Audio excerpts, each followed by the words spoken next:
because they want to end the game fast. They want to pick things off. Where Singapore teams, you always see a diggy there because they think, okay, you know what? The way to win this team fight is go through team fights. And you know what? Enough theory crafting. Let's go to the game. This is game 1 of week 2, day 2. We will be on the blue side. Evos SG will be on the red side. And so far, when we look into the meta, there's a lot of Groks being banned out as well. Sometimes they also slip off that Selena. So first ban of the day. We'll have to see. I think Selena has to be taken out. It's crazy. I was in Gushing. You know what? It's fine. I'm okay with Gushing. But Selena has to be banned out. The Abyssal Arrow is just too crazy. That stun just skills off how far you are. And if you can get a long range stun, that is just a perfect hero for a team, for any Singaporean team, because you can pick your fights. And that's what you want to do. You can see Hellcrit betting out, Evos SG betting out Hellcrit. He just brings a lot of utility. Dark Knight Falls just turns off the lights for every team. You kind of panic a little bit. Even the passive itself, yeah, actually, the silence is so ridiculous, right? So I think it's understandable so far. All's well. So far, solid bans.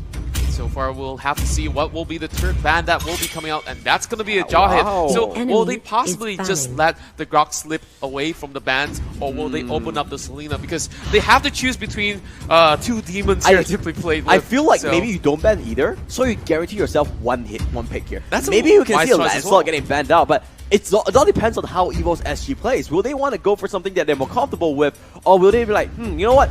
Let's play the tactical role, right? Don't ban anything. Ban away a Lancelot, something like that, so that you keep all these, S tier picks. Perhaps a Hayabusa. Maybe Hayabusa as well. You have a lot of top tier picks still not banned yet. I suspect maybe something like a Minotaur. So they're leaving all the OP picks open. A lot of teams actually do this because they're on the red side, right? They can get 2 picks on their first rotation, so they're okay. You know what? You can get that Grok if you want to. You just we'll just respawn with 2 picks. That's all.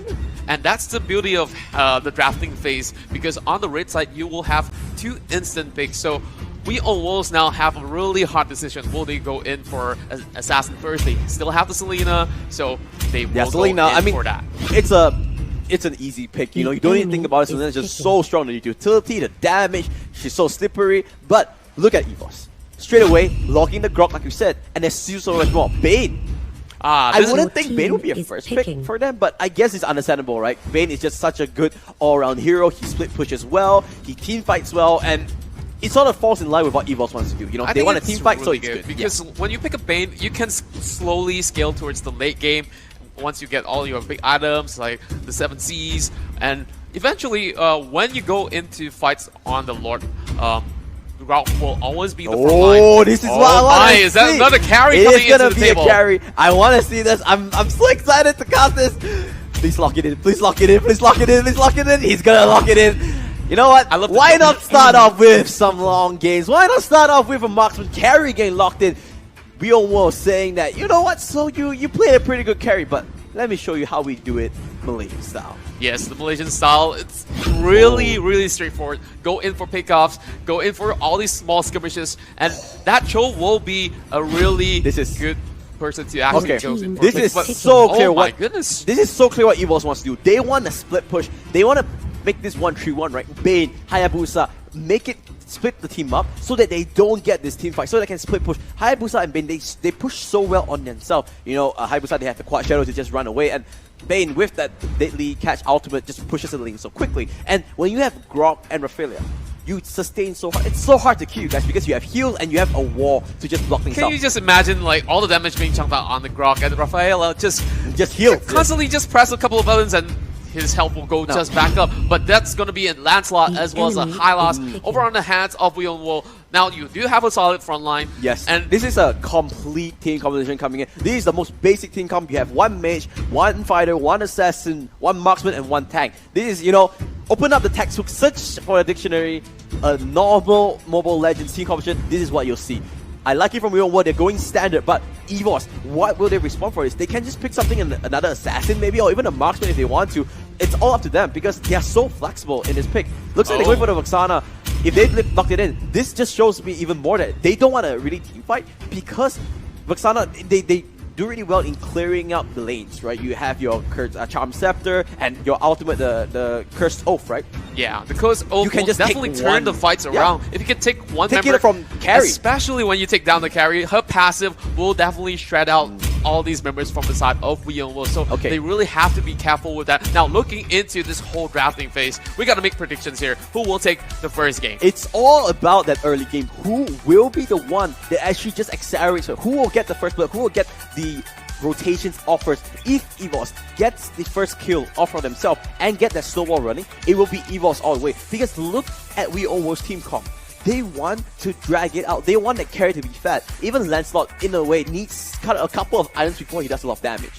So that is the main thing. You need to make sure that, hey, real world, don't do anything stupid. Just wait and chill. This is a perfect team comp because you have good peel with the Cho. You can just use the Weight of Dragon to stop any engage. But Evos, they want to ramp things up. And you know what? Enough theory crafting. This is the first game of the day.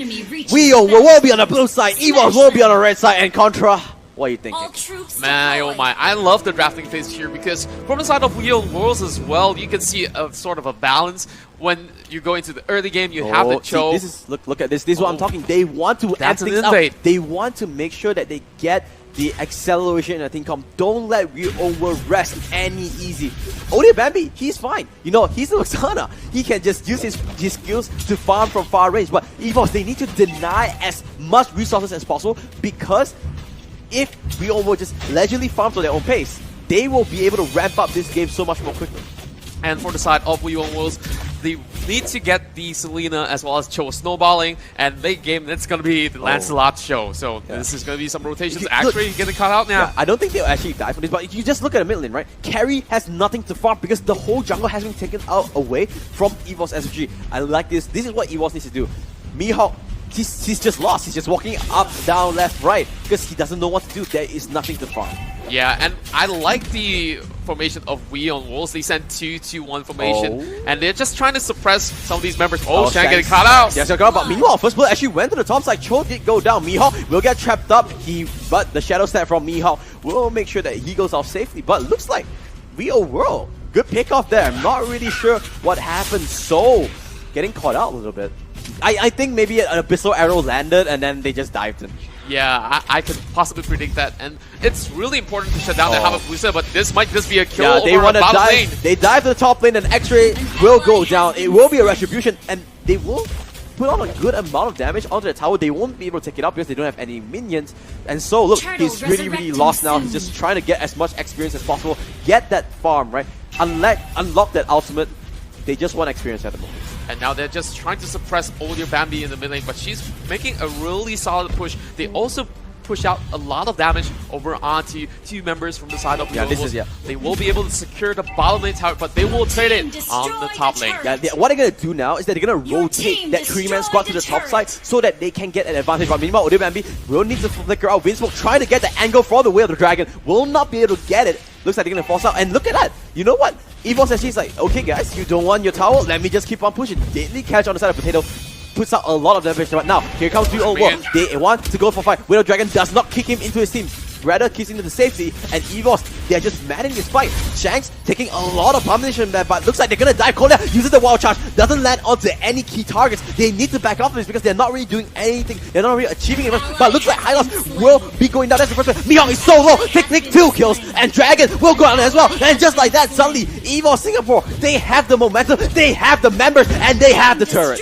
My oh my, quite a big blunder coming in from the side of Wii. They're going for inhibs! This is 3 minutes in! Wait a second! This game is much faster than I expected! We waited so long for 3 minutes! This is gonna be the first inhibitor! Come on, Evos! Take it down! One more hit! There you go! And now they're going for more! They're not emptying it! Kolia in the frying lines! They take off another kill! The horsey goes down! And they want more! Mio! He's solo! He has the charm sector! The Nether one will not take it! And now, Evos, what are we gonna take away? Mihawk does have his ghost on. Will they end the game? No way! No way! They have the minions! They have the members! Minute study! This is record breaking! The Nexus is half out, but they need to back out. There is no damage. They don't think they'll be out. Looks like now Evos gonna pay the price for just overstaying. JPL playing ring around the rosy with X-Ray, but yeah, you're gonna go down. And Odia Bambi, the arrow, sayonara, goodbye, good night. What a showing from the side of Evos Esports. If I'm Evos SG, I'm pretty okay with that. You know what? I'm totally alright. Look at their base. It's being opened up and there's so much damage over onto the base already. Hayabusa still pushing over the top side, but they kind of overextended. They overstayed for way too long. Windsmoke gets knocked up. Power Ooh, Power of Nature was charged up, but here comes So. He wants his retribution, but he's the one that gets caught out. What are you doing, Nesteven? You need to walk away. Oh my god. A little bit of over-eagerness, you know. He got solo queued off. Maybe he wanted some retribution. A little bit of an overstep there. Yeah, and looks like the Cho will be able to pick out with the way of the dragon. Now they're hiding in the jungle. They may be able to secure the turtle if they want to, but they're going in for more invades here. 4-man strong call down. Where's that tree, man? There it is. And Miho gets twisted up, and he's gonna go down immediately. And Shanks will follow suit. And guess what? They have minions. They can push if they want to. And that's the Charm Scepter. It will land. And that's 3 members down. Let's not go down. Make it 4. The last remaining man is with that's a 4 magic Kundo. But I don't think it's enough because the Nexus is in their eyes. And just like that, we waited for 15 minutes on this game. And it concluded in 5 minutes. That's efficiency coming in from Evos Esports. It's clear cut, straight to the point. They made sure that they just focus on to the objectives, crushing through the bottom lane, and this game will go over onto Evos. One of the fastest games that we see these this season. These allies are indeed great. Evos Esports. Unfortunately, So kind of the feeder today, you know, didn't really play his part, but wow. Just wow. I'm lost for words here. You can see, looking into the KDA, you can see the teamwork coming on from the side of Evos Esports, with most of the damage being dealt by the Vexana over the mid lane, as well as JPL. Don't throw that damage stat out. There's no such thing as damage when it's a 5-minute game. Yeah. Come on, wait. I want to talk to So here, okay? You did...